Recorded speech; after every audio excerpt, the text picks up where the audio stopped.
বলে হচ্ছে ঝাড়গ্রামে বিয়ে করতে। যদি তোমরা কলকাতা থেকে বিয়ে করো তাহলে তোমাদেরকে রোজ এরকমভাবেই যেতে হয়। মানে অ্যাকচুয়ালি এই কারণে আমি ঝাড়গ্রামে বিয়ে করিনি, কারণ হচ্ছে তাহলে এরকম রোজ রোজ দীঘার ফিলটা তো পাওয়া যাবে না। না দেখো, তোমরা ভাবছো যেখানে জল শেষ হয়ে গেল, কিন্তু তোমরা ভুল ভাবছো। জল তোমরা আরও দেখতে পাবে, তোমরা শুধু চলো।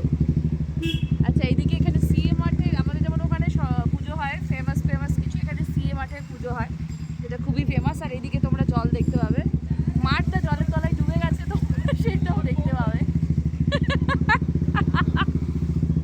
এখানে দেখো তোমরা জলে দেখতে পাবে সবাই খুব সুন্দর যাচ্ছে, অন্য কেউ চলে আসলে তো ভয় লেগে যায়, পায়ে জল ছিটে যাবে।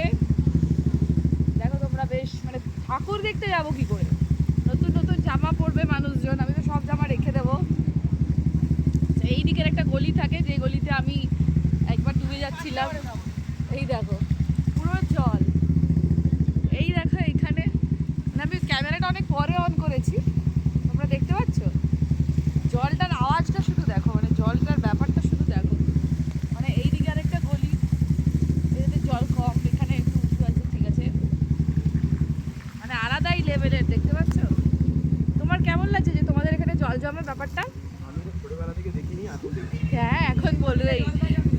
যাই হোক, ঠিক আছে, এই দিকটাতে আমাদের জিমের দিকটাতে জল নেই, তাই যারা যারা টার্মিনেটার জিমে ভর্তি হতে চাও ডেফিনেটলি চলে আসো, কারণ আমাদের জিমের দিকটা কিন্তু জলামগ্ন হয় না।